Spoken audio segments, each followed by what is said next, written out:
Bismillahirrahmanirrahim.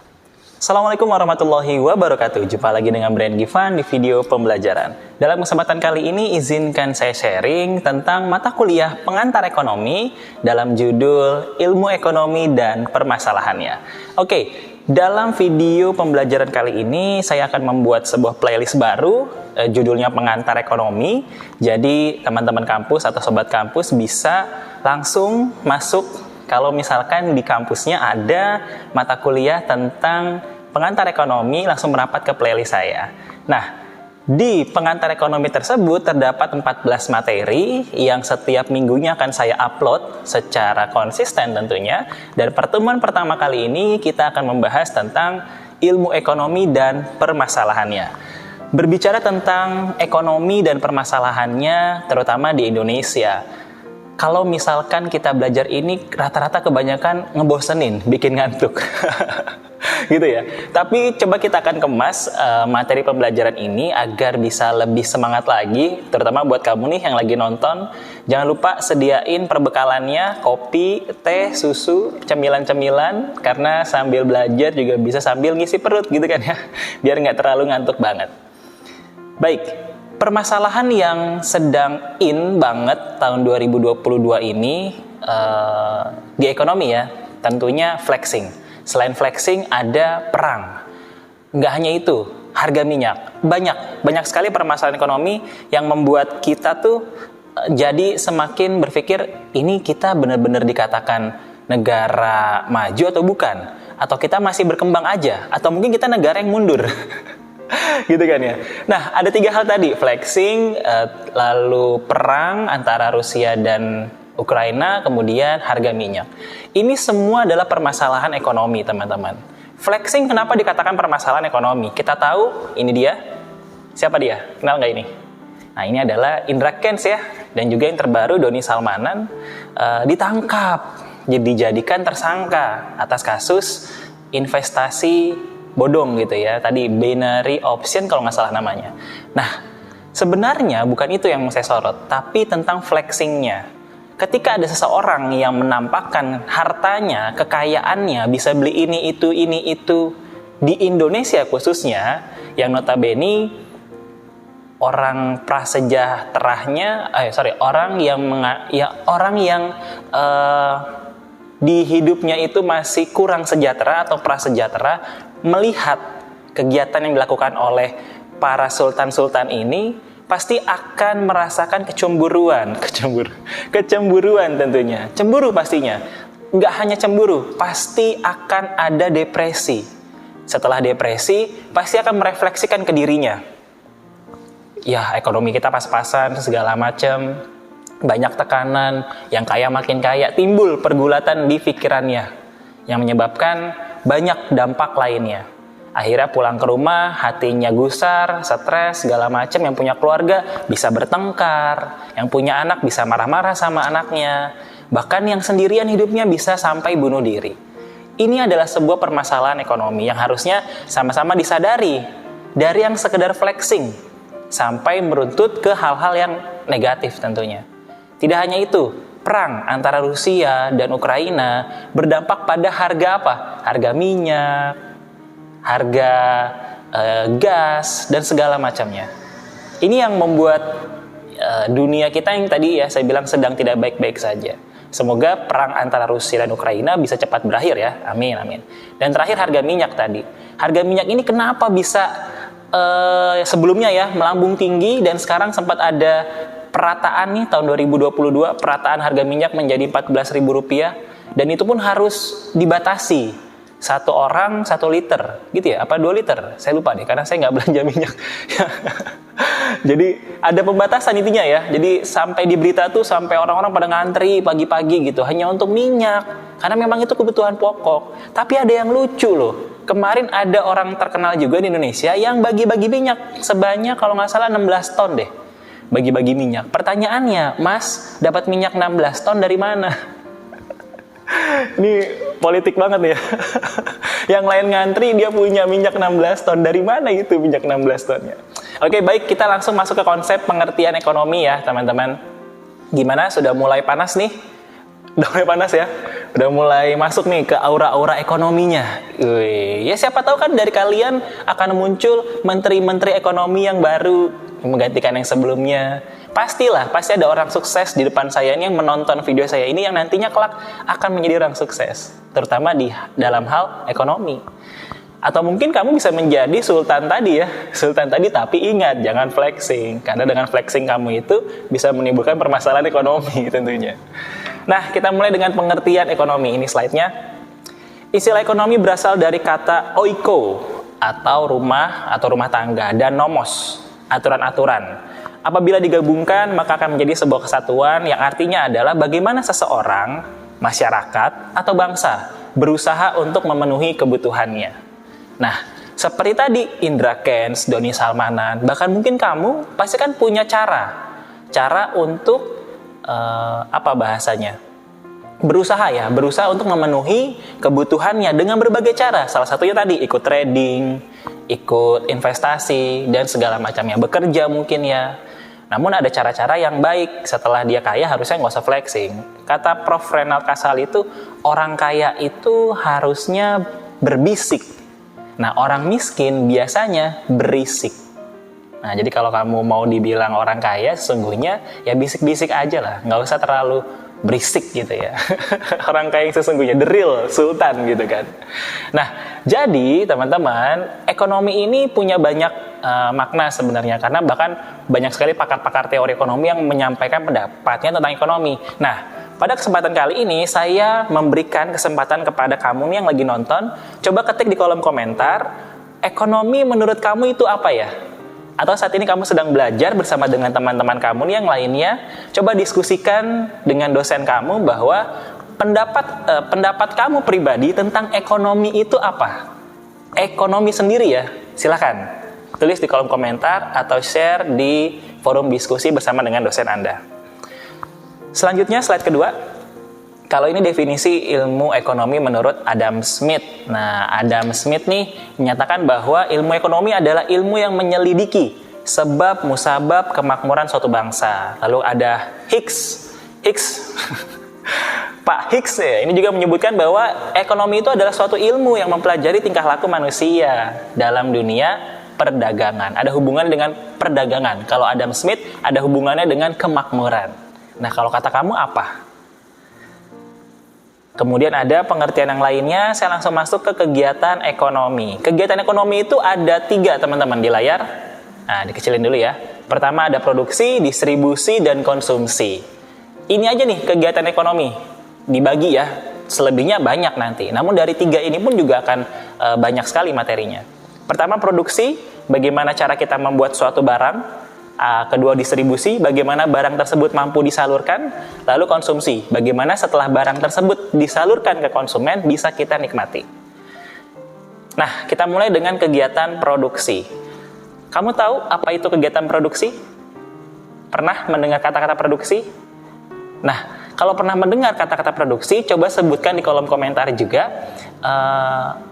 perusahaan apa yang memproduksi bahan baku yang kamu ketahui. Nah, sebutkan saja 3 lah, minimal 3. Perusahaan apa dan apa produksinya, gitu ya. Sebutkan nama PT-nya dan dia memproduksi apa. 3. PT A memproduksi apa, PT B memproduksi apa, PT C memproduksi apa. Ayo di kolom komentar atau di forum diskusi. Contohnya, kalau kegiatan produksi ini perusahaan yang memproduksi barang-barang atau bahan-bahan makanan seperti minyak goreng, tepung, ya banyak lah ya, namanya juga produksi kan, dia membuat bahan-bahan tersebut. Kegiatannya disebut usaha untuk menghasilkan atau menambah daya guna barang dan jasa untuk memenuhi kebutuhan masyarakat. Kemudian tujuan produksi, ini bisa dibaca tujuan produksi, karena ada 2 secara umum sama secara khusus. Kalau umumnya tujuan produksi itu untuk memenuhi kebutuhan manusia, kalau secara khususnya dilihat dari kepentingan pihak produsen dan konsumen. Fungsi produksi ada 3, 1 untuk menyediakan kebutuhan masyarakat, meningkatkan keuntungan, dan sebagai alat pemuas kebutuhan tentunya. Nah, kedua, kegiatan distribusi, menyalurkan. Intinya ada di sini menyalurkan atau menyebarluaskan barang dan jasa. Kamu tahu perusahaan-perusahaan apa saja yang bergerak di bidang distribusi? Coba saya mau tahu di kolom komentar lagi ya, atau di forum diskusi. Sebutkan satu perusahaan saja yang bergerak di bidang distribusi barang atau jasa gitu ya. Lalu apa namanya? Nama perusahaannya apa? Dia distribusi apa yang dia salurkan gitu ya. Coba di kolom komentar.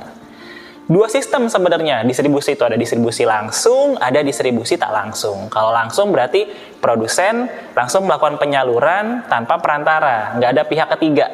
Nah, ada juga distribusi nggak langsung, yaitu penyaluran dilakukan oleh pedagang. Usaha distribusi barang dan jasa, ini slide selanjutnya.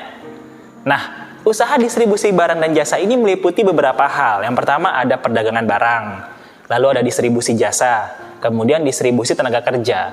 Kalau perdagangan barang ya berarti meliputi hasil-hasil pertanian, namanya barang ya. Pertanian, industri, tambang. Kalau jasa ya meliputi uang, alat-alat modal, pariwisata, asuransi, dan yang ketiga distribusi tenaga kerja. Misalnya melalui outsourcing gitu kan. Outsourcing banyak tuh. Calo-calo tenaga kerja atau Depnaker, Departemen Tenaga Kerja, agen dan segala macamnya. Selanjutnya kegiatan ekonomi ketiga yaitu konsumsi. Produksi sudah, distribusi sudah, lalu konsumsi. Nah, konsumsi ini yang menyangkut tindakan manusia, baik secara individu, nih kita ya, ataupun kelompok, dalam memakai atau menghabiskan barang dan jasa yang diproduksi. Nah, tujuannya apa konsumsi? Ya, kegiatan untuk memenuhi kebutuhan hidup. Udah nomor satu itu aja lah, untuk memenuhi kebutuhan hidup. Kamu lapar, mau makan, ya tinggal beli, dapat makanannya. Konsumsi ya, biasalah ya. Nah, yang mengkonsumsi disebut konsumen. Kita lanjut, pelaku-pelaku ekonomi. Pelaku-pelaku ekonomi ini ada 4. Pelaku rumah tangga, lalu rumah tangga perusahaan, rumah tangga keluarga ya, kita nih yang orang-orang di rumah. Lalu rumah tangga perusahaan, karena perusahaan juga punya rumah tangga untuk memenuhi kebutuhan perusahaan. Lalu pemerintah dan juga masyarakat luar negeri. Ada 4 nih pelaku ekonomi yang mereka tuh saling berkesinambungan di ekonomi tadi ya produksi, distribusi, konsumsi. Nah, pelakunya ya orang-orang ini, bukan tersangka ya. Pemerannya gitu kan, pemerannya. Kalau rumah tangga punya 2 peran. Kalau rumah tangga keluarga ya 2 peran. Pertama sebagai konsumen dan juga sebagai penyedia jasa. Kalau sebagai konsumen berarti ya pemakai yang beli barang. Kalau penyedia jasa, ya dia bisa juga sebagai tenaga kerja, kan konsumen tuh, investor, modal gitu kan. Dia juga bisa menyediakan tanahnya, dan lain-lain sebagainya. Dia penyedia jasa tuh, kalau keluarga. Kalau perusahaan, gimana rumah tangga perusahaan? Ya berupa kesatuan yuridis dan ekonomis dari faktor-faktor produksi yang bertujuan mencari laba atau memberi layanan kepada masyarakat. Itu kalau dari segi perusahaan. Ya, karena tujuan perusahaan adalah maksimalkan laba. Itu kan ya, tujuan perusahaan itu maksimalkan laba. Kalau pemerintah gimana? Pemerintah sebagai pelaku ekonomi dapat dilihat juga dari kegiatan produksi dan konsumsi. Kalau dari produksi, pemerintah ini memiliki andil dalam mengelola segala yang ada di alam ini. Kan pemerintah tuh. Dari kegiatan konsumsi, contohnya kayak belanja negara, perawatan harta benda milik negara. Tetap jangan harus beli, harus konsumsi. Itu kalau dari pemerintah. Kalau masyarakat luar negeri ngapain? Ya mereka ini kayak kita tuh kerjasama gitu ya. Berupa kerjasama baik antar negara. Karena masyarakat luar negeri misal kerjasamanya memperoleh pinjaman untuk pembangunan. Bikin KRL, bikin MRT, bikin jalan layang, bikin tol, segala macam ya kan pinjem tuh.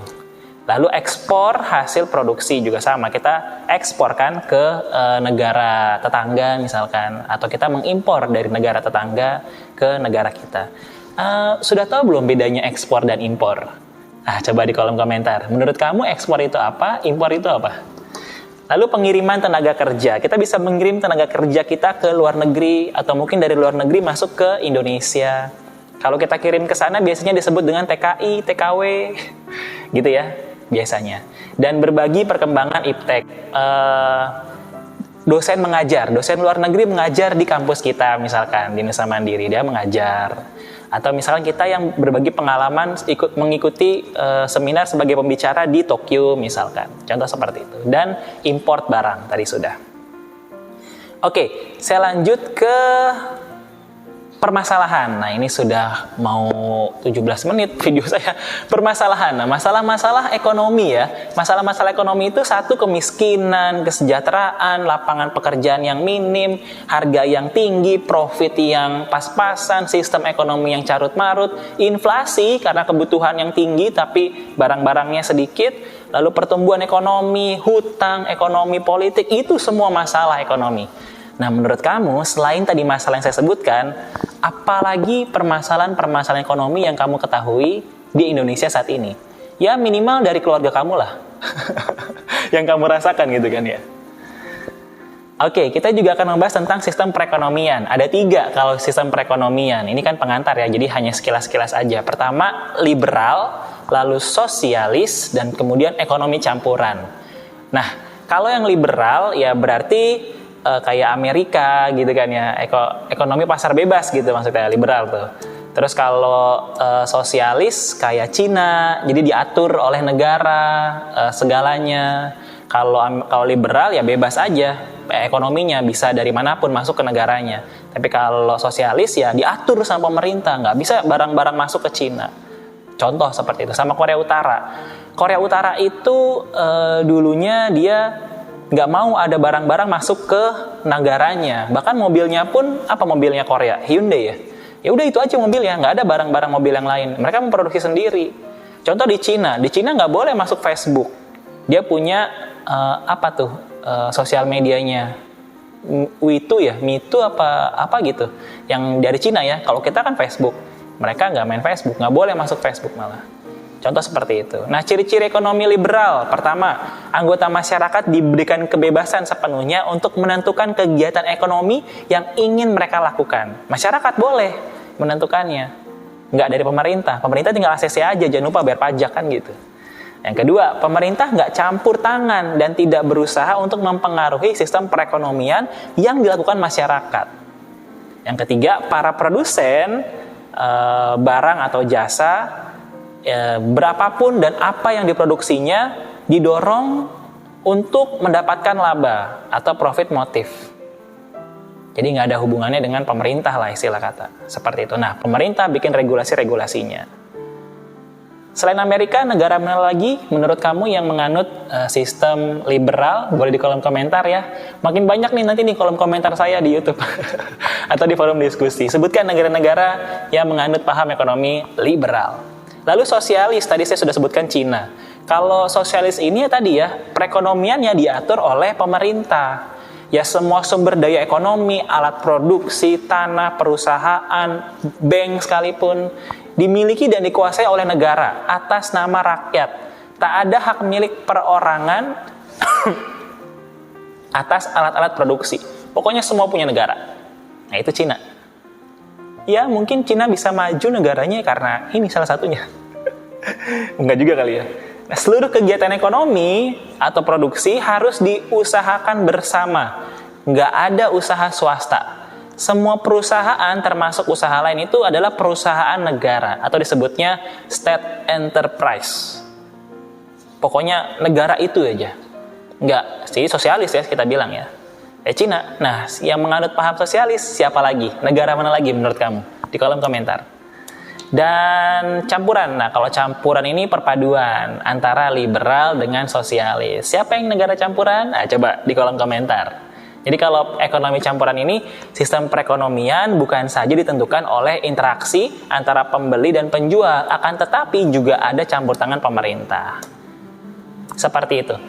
Sudah 20 menit lebih saya menemani teman-teman di mata kuliah pengantar ekonomi. Ada banyak pertanyaan yang saya sampaikan. Tolong jawab di kolom komentar atau sampaikan dengan dosen Anda di kelasnya masing-masing. Terima kasih. Jangan lupa like, komen, subscribe, serta bagikan video ini jika dirasa video ini bermanfaat untuk kamu. Terima kasih dari saya. Wassalamualaikum warahmatullahi wabarakatuh.